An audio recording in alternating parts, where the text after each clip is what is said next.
여러분 안녕하세요. 오늘은 또 충격적인 그 샹하이 코퍼레이션 회담에 대해서 여러분과 나누겠습니다. 이것은 천년 만에 일어난 아주 획기적인 혁명적인 변화인 것입니다. 그래서 많은 분이 독재자 누구야? 러시아 푸틴, 그다음에 시진핑, 이제 모지가 만나서 이제 굉장히 기분이 나쁘다. 이제 하는 것을 이제 저희가 많이 듣고 있는데 거기보다는 좀 더 줌아웃 하셔서 보실 필요가 있습니다.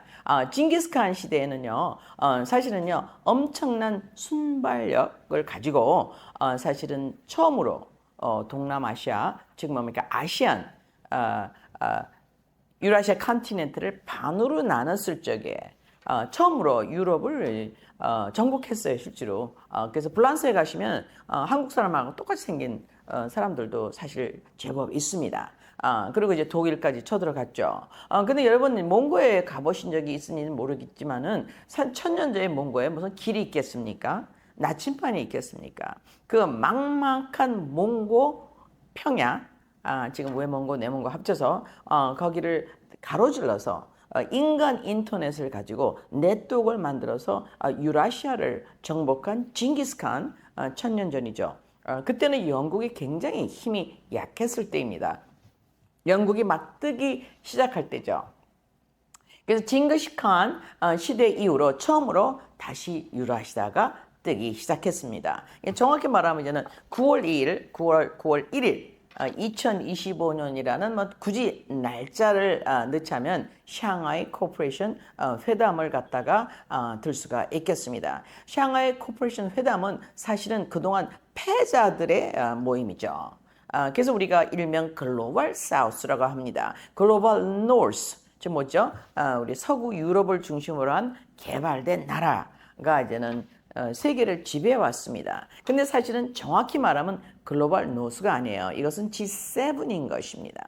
G7이 해양 세력으로서 전 세계를 500년 동안 피로, 총으로, 칼로 지배해 왔습니다. 그런 굉장히 아주 현명하고 명석하고 전쟁과 전략에 뛰어난 스페니쉬 엠파이어, 포르투갈 엠파이어, 그다음에 프렌치 엠파이어, 그다음에 독일 신성 로마 제국, 그다음에 영국에 걸쳐서. 근데 이게 너무나 전투적인 그 굉장히 aggressive한 시스템이었기 때문에 거기서 이제 도망 나온 최근의 세력이 누굽니까? 바로 아이러닉하게 우리가 우방이라고 약간의 오해성을 가지고 있는 신생국 미국인 것입니다. 그러니까 미국은 누구로부터 나왔냐? 유로부터 탈유럽. 근데 목적이 두 개예요. 하나는 종교의 자유, 그 다음에 두 번째 뭐니까 경제의 자유인 것입니다. 이제 그것을 갖다가 잘 포장을 했죠. Constitution에 이제 of the people, for the people, by the people. 근데 결론은 무엇입니까? 언론의 자유, 출판의 자유, 종교의 자유, 즉 얽고 경제, 사유재산의 자유를 프로클레임 하기 위해서 이제는 도망을 했죠. 그래서 이제는 1607년에 사실은 버지니아 메인랜드에 처음으로 세틀러가 도착하게 됩니다. 그래서 이제는 그 영연방이라는 그 엄청난 마지막 로마 제국의 파워로부터 탈출하는 미국은 사실은 그 뭡니까? 로마 세력에서 분리된 섬나라 세력이죠. 근데 유라시아를 합쳐서 그는 영국도 작은 섬나라. 영국의 식민지 미국 1776년까지는 식민지였던 미국도 큰 섬나라예요. 근데 미국은요 무엇을 갖고 있습니까? 대서양으로부터 시작해서 태평양까지 갔죠.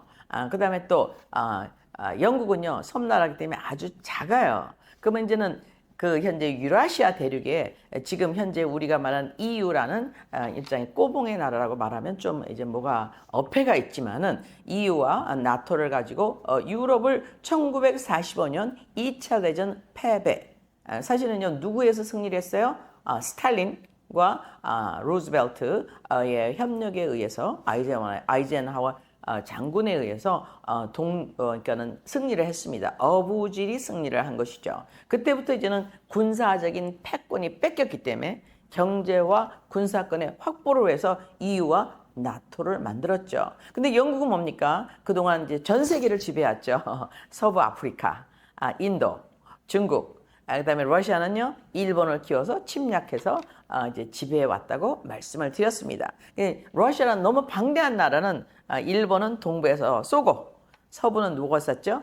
이제는 그 레닌이라는 뿌락지를 만들어서 1917년 혁명을 일으켰습니다. Nevertheless, 지금 현재 우리가 아시아에서 고통을 제일 많이 받던 나라가 누구냐? 사실은 간단하게 말하면 인도입니다. 인도는 약 300년, 공식적으로는 200년 동안 동인도 회사의 설립으로 네덜란드, 영국에서 완전히 쫙 빨렸어요. 그래서 독립을 언제 했습니까? 1948년에 했죠. 아마 7월로 제가 기억하고 있는데 그 당시부터는 뭐 우리가 알고 있다시피 인도는 무지무지하게 가난했습니다. 그러니까 물이 좀 모자라요. 그래서 굉장히 사실은 산업화가 어렵고 그 다음에 이제는 기름 같은 산업 자원이 부재하지만 파워가 무엇입니까? 대서양과 태평양을 연결하는 중간에 인도양을 갖고 있다는 엄청난 지리적인 장점을 가지고 있습니다. 그 인구가 지금은 전 세계 2위가 아니라 1위가 됐죠.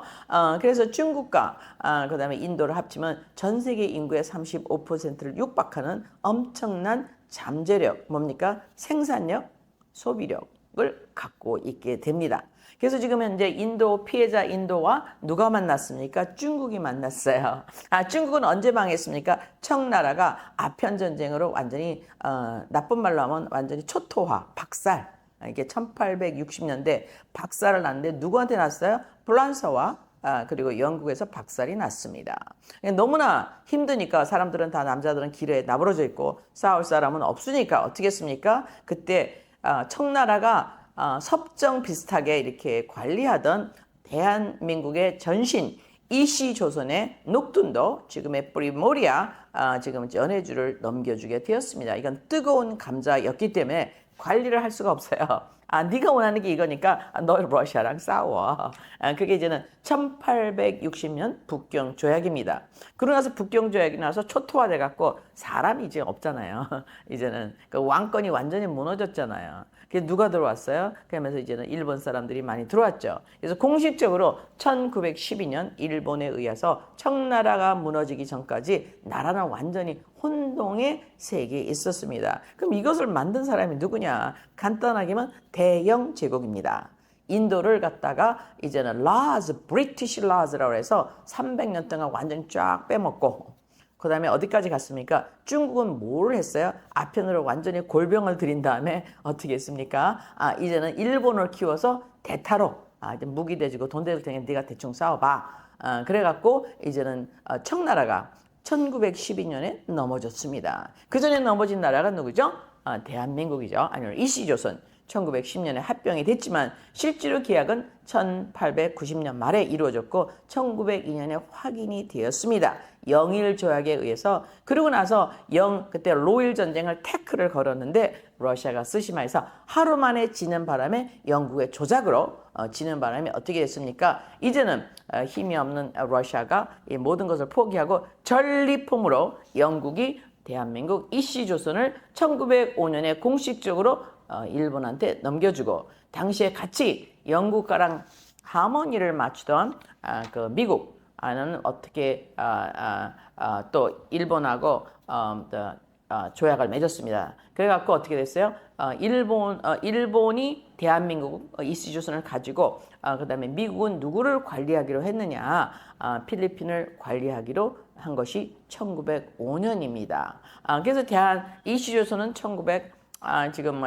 10년에 무너지고 청나라는 1912년에 일본에 의해서 무너지고 1905년에 사실은 동부 러시아는 무너졌어요. 동부전선이.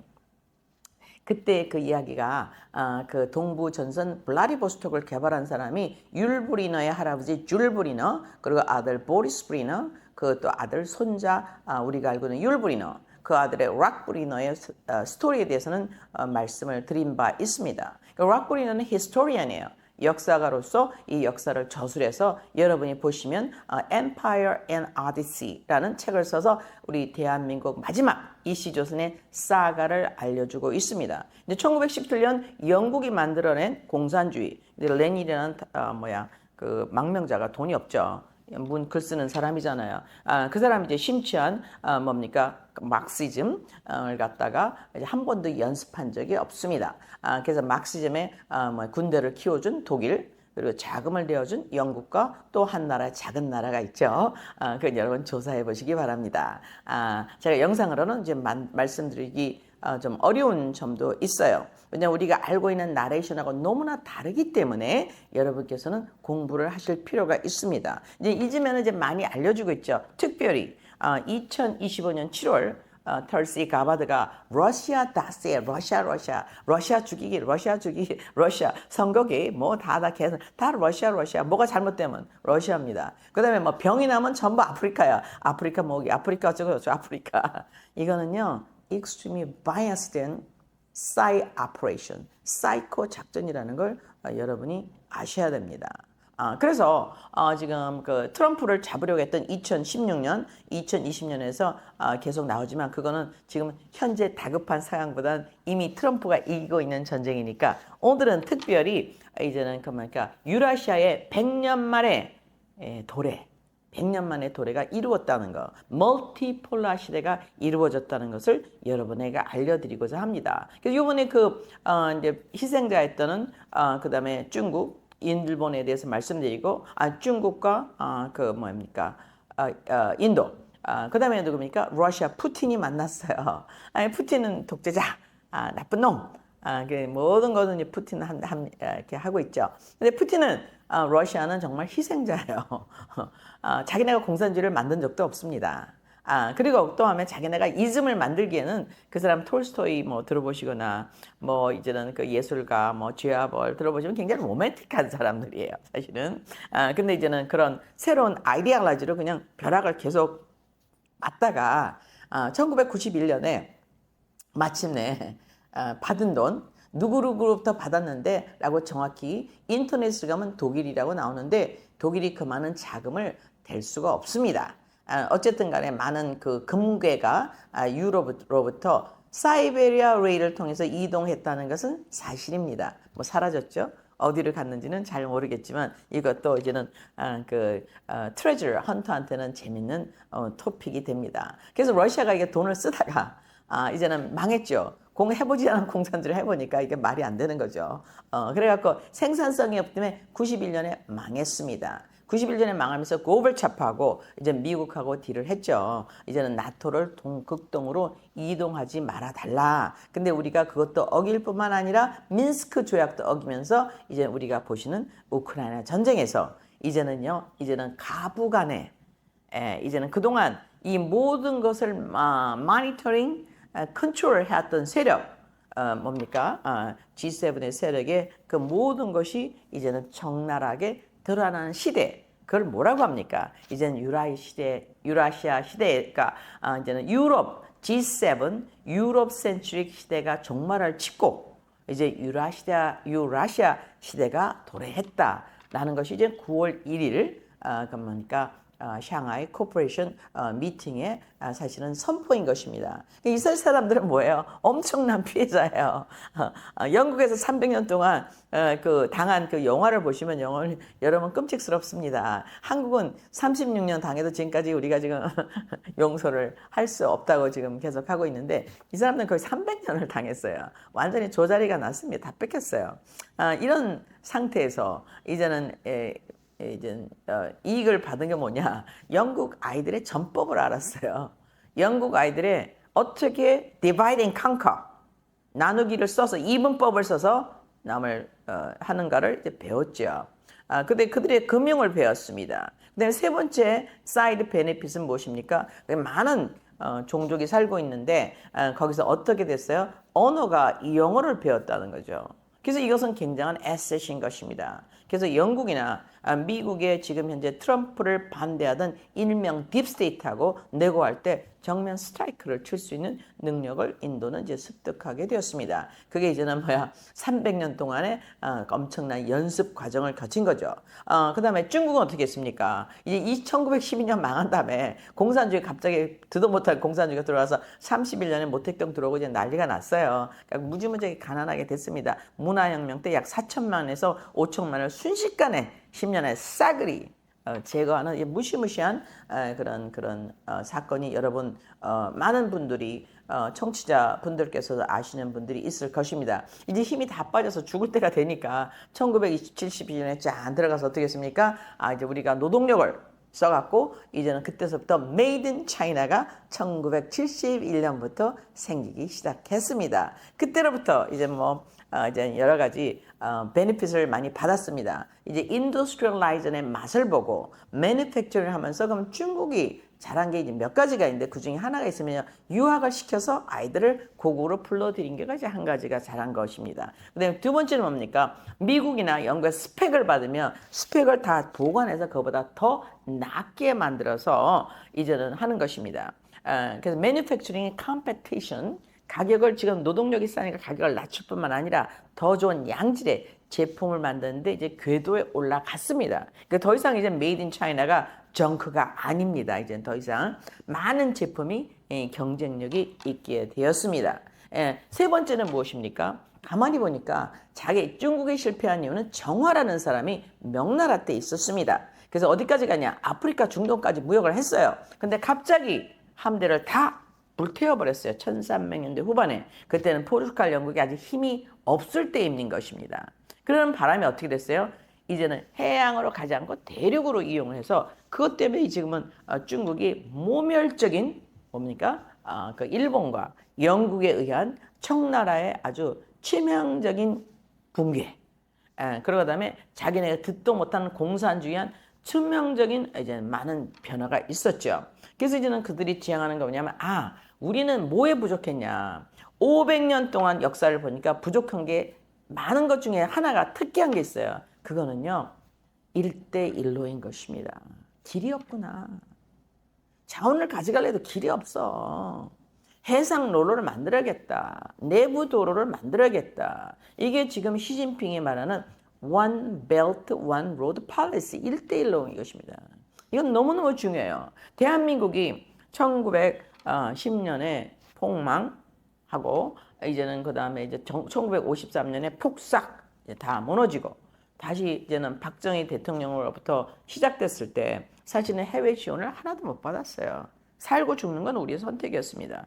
그때 우리 그 박정희 대통령이 세 가지를 했습니다. 하나는 뭡니까? 새 마음 운동. 이름을 새 마을로 바꾸니까 우리가 생각을 바꾸자. 잘 살 수 있다. 나는 할 수 있다는 새로운 자긍심 개발 1번. 2번은 뭡니까? 이제는요, 길을 만들어서 이제는 부산과 서울의 고속도로를 이제 개발합니다. 그래갖고 어떤 일을 하게 됩니까? 모든 것은 트랜스포테이션이다.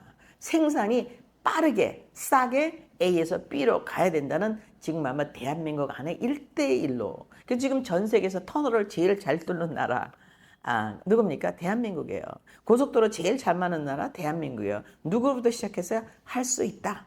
샘플을 고속도로를 내봐갖고 우리가 수출을 할 수 있는 이제 것을 하게 되었습니다. 근데 한국은 자원이 없잖아요. 그러니까 우리 박정희 대통령의 또 획기적인 세계적인 사건이 무엇입니까? 이것은 우리가 기름이 없기 때문에 핵을 개발했습니다. 그래서 지금 현재는 한국 가면요 대낮이고 밤낮에 전기불이 아마 돌아가요. 세상에 전기세하고 택시세가 최고 싼 나라가 아마 대한민국일 것입니다. 박정희 대통령한테 고맙게 생각해야 돼요. 핵을 개발했어요. 핵을 개발해갖고 자립의 경제를 이루니까 싫어하는 사람이 누구죠? 카터입니다. 카터가 이제는 그 극단적인 조치를 취하게 되었죠. 그래서 이 박정희 대통령은 세 가지 정신혁명, 그 다음에 대한민국 안에 1대1로, 그 다음에 무엇입니까? 핵 에너지로 한국의 에너지 문제를 해결해 주었습니다. 그래서 지금 현재 석탄 떼지 않아도 연탄재 안 태워도 전기를 마냥 마음껏 쓸 수 있게 해줬는데 이제는 다시 중국으로 돌아가서 중국은 뭡니까? 왜 패망했습니까? 비참하게 1912년에 마지막 황태자 영화를 보시면 무시무시합니다. 일본 사람이 들어서 그 핍박, 압박, 프레셔, 거기 또 간신, 이 엄청난 이 터모일 속에서 살아남기가 너무 힘들었죠. 그러다 보니까 공산주의를 확 붙잡게 되었습니다. 어쨌든 간에 이런 피눈물 나는 과거, 그 다음에 1971년에는 이제 완전히 빈사 상태로 들어갔어요. 그러니까 어떻게 하니까, 이제는 공짜 노동력을 쓰겠다. 그래갖고 이제는 미국과 이제는 그 키신저와 와서 이제는 뭡니까? 메이드 인 차이나를 만들 때 그때서부터 뭐 어떻게 했습니까? 가랭이 밑으로 들어가서 열심히 일해서 지금은 세계 제2의 GDP를 갖고 있는 막강한 나라가 되었습니다. 여러분 우리가 중국한테 많이 당했기 때문에 중국을 굉장히 싫어합니다. 욕을 합니다. 이건 좋은 전법이 아니에요. 중국의 장점이 무엇인가? 중국의 단점이 무엇인가? 중국의 단점은요. 해양으로 태평양으로 가는 선이 너무 복잡합니다. 제가 이미 답을 여러분께 드렸어요. 그러니까 그것을 우리가 먼저 쥐면은 우리가 배를 갈 때 키 하나로 움직이듯이 선장이 키 하나로 라더라고 그러죠. 움직이듯이 중국이나 러시아의 약점이 뭡니까? 태평양 전선이 부족해요. 이것을 하지 못하게 하기 위해서 한국에서 엄청난 많은 사건이 일어나고 있다는 걸 여러분에게 알려드립니다. 어쨌든 인도, 영국한테 지독하게 많이 당한 나라. 그 다음에 중국, 이제 홍콩은 1997년에 중국으로 돌아왔습니다. 왜 그랬을까요? 이제는 중국을 다른 방법으로 포섭하기 위해서 돌려줬습니다. 97년에. 그러고 나서 이제 러시아는 지금 현재까지 진행 중이죠. 우크라이나에서. 그럼 우크라이나 전쟁은 제가 지속해서 2022년부터 뿌락지 전쟁이라고 말씀을 드렸습니다. 우크라이나는 누구에서 전쟁이에요? 서구와 러시아의 전쟁인 것입니다. 이거는요, 러시아가 우크라이나 전쟁이 아니에요. 우크라이나는 누구 돈 받아서요? 누구의 지시를 받아서요? 누구의 정보를 받아서요? 이건 다 서구의 것입니다. 왜 그럴까요? 그건 이제 오늘은 다음번에 하기로 하고 우크라이나의 완패와 서구의 몰락에 대해서 하기로 하겠습니다. 근데 지금 현재 이 3개국을 중심으로 한 20개국이 이제는 샹하이에서 만났습니다. 근데 아이러니까 9월 1일에 만났는데 8월 15일에 무슨 사건이 있었죠? 푸틴하고 트럼프가 마침내 만났습니다. 이것은요, 루즈벨트의 팔리시가 뭐냐? 전쟁하지 말자. 우리가 사이좋게 지내자. 같이 개발하자. 이것을 갖다가 반대한 세력이 누굽니까? 영국의 우리가 존경하는 처칠. 그리고 뭡니까? 우리 트루만 대통령. 그래갖고 불행하게도 1945년 4월 달에 루즈벨트가 죽었어요. 그 다음에 나타난 트루만 대통령이 오므로면서 세계는 다시 한번 운명의 고난을 받게 됩니다. 그게 뭡니까? 냉전인 것입니다. 이거 얼떨결에 공산주의 받아갖고 완전 이역을 터져. 블라디보스톡, 그 다음에 뭐 터졌어요? 거기 그냥 전쟁으로 터지고 스시마에서 다 터져. 그 다음에 동부에서 또 터져. 근데 어제 지금 얘네가 너무 똑똑하니까 도와주면 살까 싶을까? 2차전에는 어떻게 해요? 스탈린이 우방할게. 그러니까 어떻게 했어요? 스탈린이 나치를 물리치는데 1948년 5월 9일 전승열까지 제일 많은 군인이 죽으면서 도와준 게 뭐예요? 공산 러시아예요. 근데 공산 러시아가 무너졌어요. 91년에. 그래갖고 이제 공산주의 아니야. 못 해먹겠어. 그래갖고요. 우리는 뭡니까? 기독교, 오소닥스 러시아를 선포했습니다. 91년에. 그래갖고 이제는 더 왼수가 됐어요. 누구하고? 서방하고. 왜 그럴까요, 여러분? 이건 이데올로기 전쟁이 아니라는 걸. 이건 지정학적 전쟁이라는 것을 여러분 이해하셔야 됩니다. 그래서 지금 시진핑 우리가 좋아하진 않지만 저는 시진핑에 대해서 많은 것을 배우고 있습니다. 근데 시진핑이 이번에 연설을 했어요. 새로운 시대가 열렸다.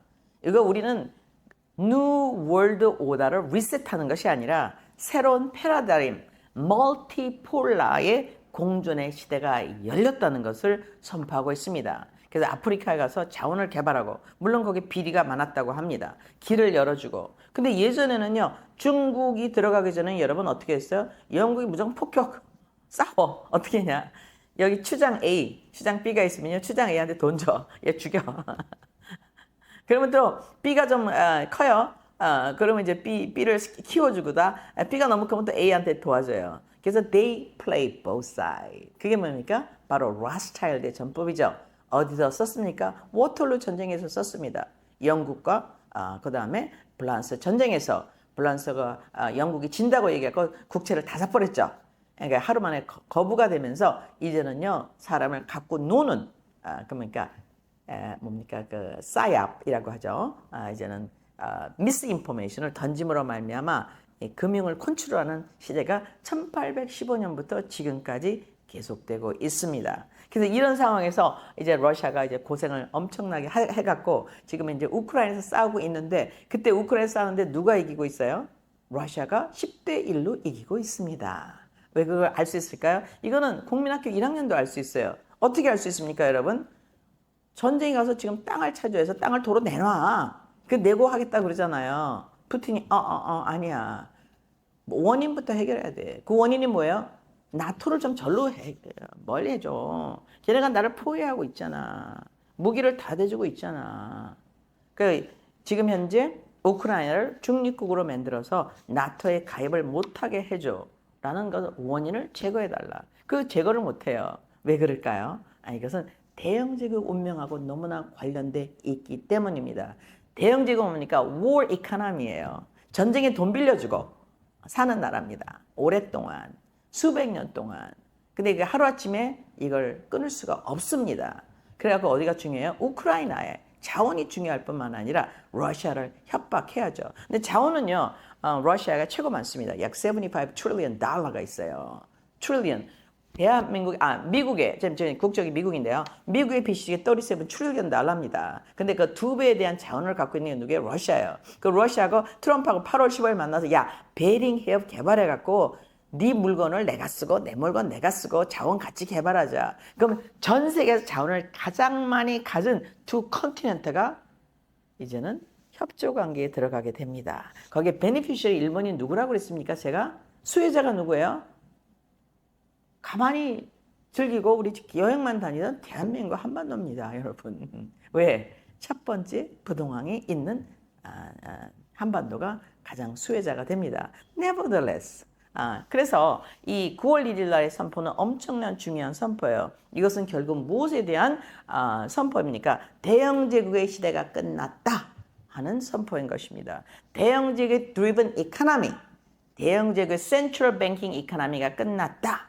그래서 우리 이 세 나라를 중심으로 해서 그러면 이제 세 나라가 사실은 가장 중요한 나라가 러시아의 밀리터리 파워와 자원, 중국의 생산력과 소비, 그 다음에 인도의 생산력과 테크놀로지. 인도는 뭘 잘해요? 컴퓨터. 뭐를 잘해요? 의술. 그래서 여기도 제가 지금 캘리포니아에 살고 있는데요. 닥터는 다 인도 사람이에요. 인도 사람들이 생각보다 머리가 굉장히 좋습니다. 이 세 합치잖아요. 그럼 나머지 따라오는 사람들은 굉장히 뭐가 돼요? 수혜자가 되는 거죠. 그러니까 어떤 수혜자가 되냐? 일단 물건을 사서 팔을 수 있는 소비자가 있어. 자원이 있어. 자원을 싸게 살 수 있어. 근데 또 하나의 장점 무엇입니까? 멀리 안 가도 돼요. 유라시아 컨티넨트 안에 같이 있어. 그냥 차 타고 왔다 갔다 하면 돼요. 그래서 지금은 중국은 뭐를 만들고 있습니까? 1대1로를 전 세계를 만들고 있어요. 북구까지. 그러면 한국이라는 나라가 중국 사람 나빠.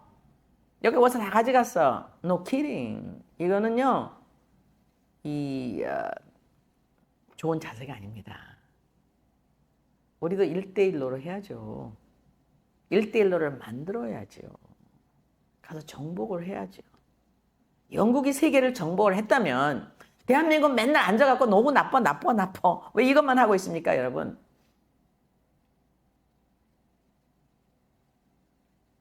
너무 심각한 문제인 것입니다. 러시아의 약점이 뭡니까? 다 동토예요. 항구가 세 군데밖에 없어. 블라디보스톡 나진, 그 다음에 흑해, 그 다음에 지금 계속해 말씀하신 발틱, 어디입니까? 스탈린그라드. 그러면 스탈린그라드 가서 그냥 포위를 해갖고 싹 땅을 다 사버리든지 뭐 이런 거를 하셔야죠. 나쁘다. 이거는요. We know. 그건 팩트예요. 증상이에요. 그래서 우리가 파밀에서 시작을 했다고 했는데 지금 이번에 20개국에 우리는 참여를 못했습니다. 이거는 is to our loss. 우리가 가장 필요한 나라가 될 수 있는 가능성을 갖고 있지만 이제 그것을 우리가 어그레시브하게 participate를 못했다는 건 뭡니까? 우리의 발언권이 이제 그만큼 세지가 못하다는 거죠. 근데 러시아나 중국이나 인도나 우리보다 다 못 살던 나라인 것입니다. 트럼프, 아니야, 박정희. 한국의 트럼프, 박정희. 그때마다 다 못 살았어요. 필리핀은 그때 우리보다 잘 살다 지금 우리보다 훨씬 못 삽니다, 여러분. 한국은요, 엄청난 가능성, 로지스티컬 밸류를 갖고 있습니다. 그래서 이번에 샹하이 코퍼레이션에서 어떤 일이 이루어지냐. 유라시아를 다 가지고 있는 대서양과 태평양 연결하는 러시아. 그 바로 밑에는 몽골리아, 외몽고, 내몽고가 있죠. 이거 공산당이 들어와서 나눈 거죠. 그 다음에 누가 있어요? 중국이 있습니다. 그 밑에 인도가 있습니다. 그 밑에 달라붙은 모든 나라가 뭐예요? 지금 현재 전 세계 경제권을 갖고 있는 지금 현재 Far East 유라시아. 그러니까 유라시아를 반으로 나눠서 그 동부의 모든 것을 누가 관리해요? 중국 관리에 들어갔다. 러시아 관리에 들어갔다. 그들 협조 관계에 들어갔다. 그럼 그 반대편에 누가 있습니까? 조금은 G7, 뭐 네덜란드, 뭐 프랑스, 독일, 그 밑에 누가 있어요? 중동이에요, 여러분. 중동이 뭐랍니까? 가운데 있는 아시아, 센트럴 아시아예요. 그래서 극동아시아, 센트럴 아시아 다 누구 편이에요? 전부 브릭스 편입니다. 브릭스 멤버에 들어가 있습니다. 게임 오버. 아프리카는 누구 어떻게 됐습니까? 불란서하고 영국이 엄청나게 빼먹었어요. 뭐 노예를 갖다 파는 건 말할 것도 없고 실컷 탈취를 했죠. 근데 갑자기 버키나파소에 누가 나타났어요? 에이브라임 이로에라는 대통령이 나타나서 no more. 그래서 뭐 어떻게 가스라인 차단, 금 수출 금지, 가스 금지, 생산품이 원자재를 못 사갖고 생산품만 사가라는 것을 선포했어요. 그 사람 지금 35세입니다, 여러분. Brilliant. 불란서가 그 사람을 갖다 15번 이상 죽이려고 했지만 못 죽여요. 그 사람한테 너무 감명받아서 그 사람을 보호하고 자기 목숨을 대신 바치겠다는 감동을 받은 사람들이 나오고 있습니다. 그 사람은 앞으로 카다피나 그 다음에 사담 후세인, 그러니까 사담 후세인이나 카다피가 우리한테 나쁜 사람 보지만 그 나라에는 영웅이었어요. 사담 후세인까지는요, 여러분 중동에 뭐가 없었냐? 테러가 없었어요. 무서워서 감히 테러를 못해. 제일 센 놈 죽였어요. 그리고 이라크 디나로가 굉장히 valuable currency입니다, 여러분. 조사해 보시기 바랍니다. 이것을 1000분의 1로 가격을 낮춰버렸어요. 그걸 시작한 게 누구죠? 토니 블레어입니다, 여러분. 이건 경제전쟁이에요.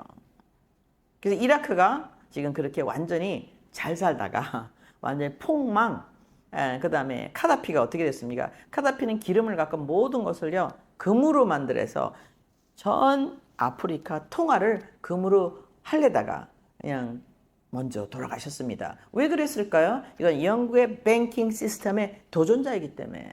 왜 영국이요, 케이프타운에서 카이로까지 1대1로를 만들어내겠다고 내겠다고 이사한 사람이 누굽니까? 1877년에 러시아와 미국을 접속했다는 바는 세실 로즈라는 사람인 것입니다. 다이아몬드 광산을 다 도리를 다 해버렸어요. 여러분, 이것은 역사에 대한 새로운 고찰이 필요합니다. 전 세계는 500년 동안 서구 5나라에 의해서 지배가 되어 왔습니다. 그래서 중국이 보니까 유통로가 살 길이구나. 그래서 그들은 유통로를 박정희 대통령처럼 만들기 시작했습니다. 우리나라 같은 나라는 작기 때문에 유통로를 만들기가 너무 쉽죠. 그럼 특별히 트럼프와 푸틴이 나와서 베링해를 개업한다면 우리는 어디까지 연결됩니까? 베링까지 연결을 해야죠. 러시아를 우리 우방으로 만들어야 됩니다, 여러분. 지금 유라시아가 뭐를 선포했어요? 20개국이 모여서 새로운 시대, 멀티폴라 시대의 도래를 선포했습니다. 영국이나 서구가 사람 죽여서 자원을 탈취하는 식민 정책에서 떠나서 우리는 공존하겠다 라는 것을 선포한 거예요. 이거는 굉장히 우리가 알고 있는 중국과는 다른 필라소피. 그러니까 우리가 지금 그거를 러시아 독재자, 중국 독재자. 근데 그들에게도 배울 것이 굉장히 많습니다. 전략적으로. 그럼 여기에 베네피시리는 누구냐? 사실은 어떤 말로 대한민국이에요. 왜냐하면 대한민국이 유라시아 대륙의 맨 끝입니다, 여러분. 이런 새로운 시대가 도래했습니다. 1000년 만에 선포가 이루어졌어요. 자신만만하게 이루어졌어요. 왜 자신만만할까요, 여러분? 우선 트럼프의 허락을 받았어요. 사람들이 계속 반대라고 생각하는데 트럼프의 전략을 잘 모르셔서 그렇습니다. 트럼프는 이 파워를 알고 있기 때문에 무엇을 딜하고 있어요? 커런시는 미국 걸 써라. 그 대신에 유라시아를 우리 베링 해협에서 연결하겠다. 그 말은 뭡니까? 트럼프는 이미 유라시아의 파워를 인정한 것입니다. 그들의 인구, 생산, 소비, 그 다음에 뭐예요? 로지스틱스의 중요성. 그러면 트럼프가 모든 걸 가져가서 생산했을 적에 소비자가 누가 됩니까? 미국의 인구는 전 세계 4%, 유럽의 인구는 전 세계 4.5%입니다. 92%의 고객이 어디 있어요? 미국과 영국 바깥에 있기 때문에, 유럽 바깥에 있기 때문에 거기다 물건을 팔아야 하죠. 이런 시대가 누가 선포했습니다? 시진핑이 이제 샹하이 코퍼레이션 회담에서 선포를 하였습니다. 이 새로운 시대가 열렸습니다. 이 새로운 시대의 약점은 무엇일까요? 두 가지가 있습니다. 하나는요, 항구의 부재. 그 다음에 뭡니까? 커런시의 부재. 그러니까 커런시는 뭡니까? 미국이 필요하죠. 항구는 뭡니까? 대한민국 한반도가 필요합니다. 이것을 다 이용해서 민족 중흥의 역사를 이루어내시는 대한민국이 되기를 간절히 기도합니다. 감사합니다.